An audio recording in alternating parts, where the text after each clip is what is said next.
El cafecito. De voz a voz. Bueno, estamos de vuelta en el cafecito. Me tomé un rico tinto, no sabe, de Colombia además. Encima un cafecito ahorita en este contexto de Buenos Sí, Aires ¿no? con este frío, fantástico. Yo dije, un tinto, yo me imaginé un tinto Bueno, de estoy pensando, vino. No estaría mal. no haría mal. Me quedé pensando en tu pregunta mientras me tomaba el café, Miguel, porque es una pregunta que justamente nos ayudaría un poco a pensar el modelo actual, el modelo capitalista, que es lo que yo estaba repitiendo y que vengo repitiendo desde que empecé. Creo que no digo más que eso, pero que tiene que ver justamente con eso, ¿no? Con ese modelo económico que nos eh, traen del país del norte, como le decía la compañera. Ese decía también la compañera y vos en su momento. ¿Y cómo se hace eso desde aquí, no? Yo creo, o sea, parece que el Estado debe intervenir más, obviamente que lo hace, pero tiene que garantizar una educación pública para todos y todas. Creo que desde ese lugar se reduce muchísimo la desigualdad. No sé si la pobreza, pero sí la desigualdad. Una persona puede ir a la universidad, una persona puede ir a la escuela y tenga garantizado, ojo con esto, los derechos, porque es un derecho, la educación es un derecho, ¿sí? Ya no en manos de la iglesia, ya no en manos del burgués y sus ideas del siglo pasado, antepasado, sino desde ahora, ¿no? Desde los derechos, y eso lo tiene que promover el Estado. Creo que desde ahí se tiene que plantear otra forma de hacer educación y transformar, como ustedes decían, transformar nuestra realidad, nuestra cotidianidad. Sé que es una respuesta muy acotada, muy breve, pero es lo que tengo ahora. Bueno, sí, para este pueblo mexicano yo considero, y es mi punto de vista, vuelvo a repetirlo, todo esto son nuestras apreciaciones. La educación está muy politizada para mi gusto. Y sí es cierto que el Estado debe de dar y de proporcionar esa parte, pero también es cierto que nosotros como ciudadanos o como sociedad tenemos que transformarla, como maestros tenemos que transformarla. Como yo les decía, hay que romper muchas creencias, hay que sacar muchas cosas que no nos sirven y hay que rescatar otras que les hace falta a nuestros niños y a nuestra sociedad. Pero si partimos de que una maestra en un lugar tiene a sus profesores como esclavos y que no les da las garantías que debería de tener un trabajador, que sus derechos como trabajador están siendo violados, y eso por decir el lugar donde yo llegué a estar. Y les cuento esto también como una experiencia.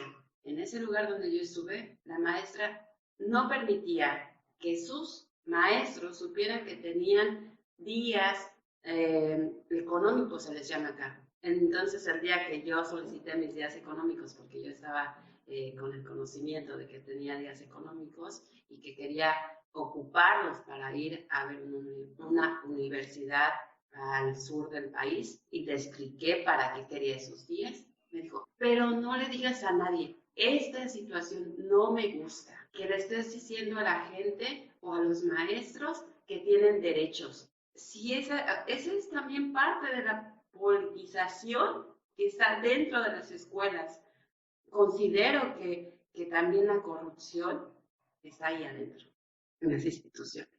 No en todas, Sí, obviamente. claro, claro. Eso tiene también alguna relación con la...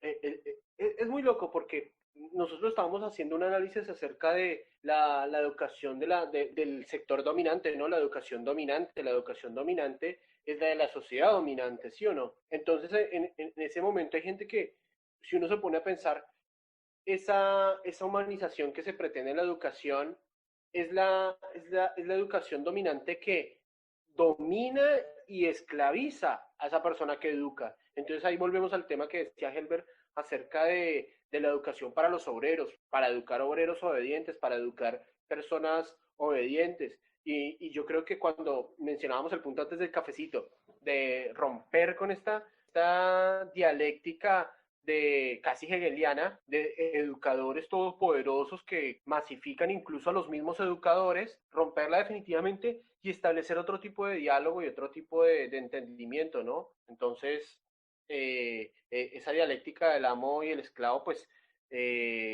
vamos a ver cómo empezamos a entender de otra manera esas maneras en que nos someten, ¿no? Estamos cerrando ya el programa, ¿sí? O podemos extendernos por mucho más tiempo. Tú dale, no te preocupes. Es que el tema da para continuar. Es el Hay mucho que cafecito. contar. Entonces, el cafecito con una reflexión. Yo tengo una cita por acá que conseguí, estamos trabajando bastante las citas estos días, que es una cita, Carla, que estaba pensando muchísimo en lo que enseñar haciendo, ¿no? Que es algo que no pasa muchísimo, o a mí no me pasaba. No es lo mismo enseñar haciendo que enseñar sin hacer. Creo que eso es importantísimo y tiene que ver también, para cerrar un poquito, algo que Miguel estaba diciendo sobre la educación rural, ¿no? Que nos enseñan, pero nos enseñan haciendo las cosas, nos muestran. Y es algo que tendría que recuperarse. Voy a citar rápido, así lo paso a mi compañera y a los que nos están escuchando. Y dice así: lo que tenemos que aprender a hacer, lo aprendemos haciendo. Así de sencillo. Eso lo dijo Aristóteles hace 2000 años y tiene que ver justamente con esto. No sé qué piensan ustedes, pero bueno. Nosotros en este momento tenemos un montón de voces, amigas, y que les cabe mucho lo que estamos comentando en este momento. Así que a esas personas también vamos a mandarles un saludo. Esperamos que en esta llamada pues también se sientan identificados, en el mejor de los casos, con estas voces que les están hablando hoy. Sí, así es, y vamos a escuchar algunas voces al final de la llamada, de estas voces que también pues son parte de toda esta situación en la que actualmente vivimos y que ellos han aportado un granito para comentar sobre esta educación en línea.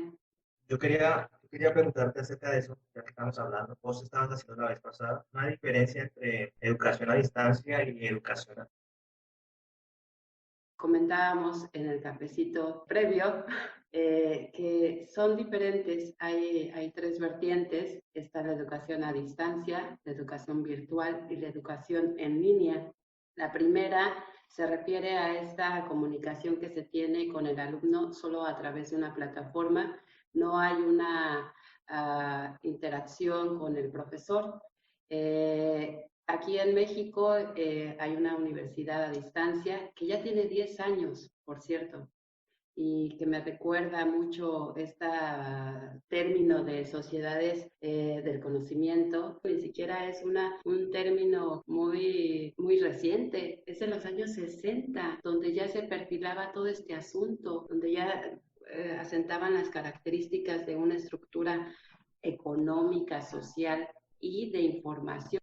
Y la educación virtual, que es todo aquello que nosotros jalamos desde el Internet, como documentales en YouTube, películas de arte, información en PDFs, y que es más como autodidacta. La educación en línea, que bueno, pues ya como todo el mundo sabe, pues se transmite a través de plataformas que nos permiten videollamadas y tener la comunicación directa con nuestros alumnos, que también pues se dejan deberes o tareas y trabajos para realizar. La primera que surgió, según lo que yo investigué, es la educación a distancia. Y bueno, pues se entiende también lógicamente por el surgimiento del Internet. Y de ahí la educación virtual y de ahí la educación en línea. Perdón, aquí en México existió y existe todavía la telesecundaria. Puede decirse que es un antecedente muy importante. Era esta secundaria que todos los contenidos se transmitían a través de una televisión y después de la transmisión del tema, el profesor acotaba ciertas cosas y vámonos. Y ese surgió desde los años 60, 1968, y surgió con el afán de minimizar pues el analfabetismo aquí en México. Bien, pues comentarios para cerrar, queridos amigos. La verdad es que yo estoy muy emocionada, me ha encantado el programa y la llamada y verlos y escucharlos. Así que bueno, vamos cerrando, amigos. Realmente es muy enriquecedor todas estas cosas que se han mencionado en este momento, pues tela siempre queda para cortar en este tipo de llamadas, ¿no? Justamente los temas que tratamos son temas que son, como lo mencionaba al principio, huesos duros de roer. Entonces, no está todo dicho, más bien hay que tratar de ver cómo lo ejemplificamos, ¿no? En el accionar. Yo creo que eso es importantísimo, es vital, como lo mencionaba, como lo decía Helber, verlo en la praxis, implementarlo en la práctica, ¿no? Como lo mencionaba también en el texto que citaba, las praxis, la educación es una praxis de la libertad. Y bien, Agradezco los aportes, la verdad. La verdad que agradezco mucho que me hayan enseñado un montón de cosas durante el proceso del programa y antes del programa también, la verdad. Esto tal vez los que nos van a escuchar ahora no lo saben, pero es un trabajo también el de estar ahí atrás y aprender, qué es lo que estamos tratando de hacer acá y es lo que estamos tratando de hablar. Así que muchísimas gracias a los dos y a todos los que nos están escuchando. Muchísimas gracias. muchísimas gracias también a ustedes, que tengan un buen inicio de semana, pues ya falta poco tiempo para que termine el año, así que bueno, vamos a ver qué tienen estos meses en cuanto a la educación, si abren las escuelas, si no abren las escuelas, vamos a estar pendientes de todo eso y acá mismo lo vamos a estar comentando. Muchas gracias a ustedes por esta llamada, chicos. Muchas gracias, Miguel, y es cierto lo que dices, no todo está dicho, obviamente, y pues es el momento de comenzar a hacer muchas cosas. Y pues, agradecerles, amigos, que hayan estado acá y pues a todos los que nos escuchan, pues también muchas gracias. Muy bien, a seguir educándonos, ¿eh? Vamos a seguir. Good show, dijo Tato. Una sílaba, un sonido, una palabra, un símbolo. Una voz clara que no se esconde. Una voz que no se comprende sin la voz del otro. La del vecino, amigue, estudiante, docente, trabajadores, migrante. En definitiva, una voz abierta al debate político, social y cultural. Pienso de la educación que viene desde casa, primeramente que es diferente. Y pues no es malo, simplemente como lo dije, es algo a lo que no estamos acostumbrados.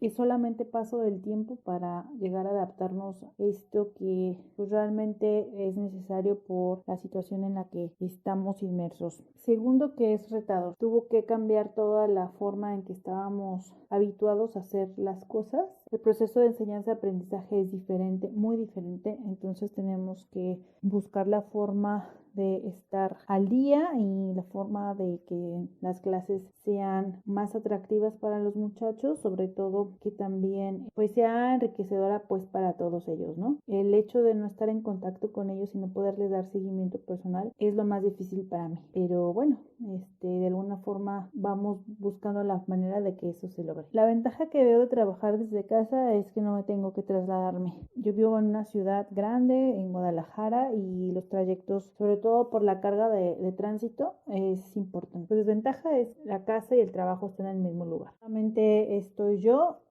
Aquí en mi casa están mis hijos, mis hermanas, y entonces muchas veces la conexión se enlentece y eso es lo que odio totalmente es el sentirme vigilada. El hecho de estar frente a una cámara y saber realmente quién más me está viendo, además de mis alumnos, eso me crea mucha tensión. Lo considero como una agresión a mi libertad de cátedra, porque sí, tengo que ser muy cuidadosa con lo que digo y con lo que hago, ya que yo trabajo en un colegio privado. Sé que los padres de familia muchas veces están viendo tener esa carencia de libertad de expresión, alto como cuando están en presencial, porque nada más intervienen en la relación íntima que existe entre alumnos y maestra, que realmente aborrezco el saberme vigilada, el que de alguna forma el estar transmitiendo y que eso esté en la nube, pues no se puede tener en control de qué hacen con los videos, solamente que es una forma de que tener más control sobre uno. Eso es lo que no me gusta. Uno hace su trabajo de la mejor forma, de la mejor manera, y pues la educación no se puede parar. Tenemos que seguir preparando a estos jóvenes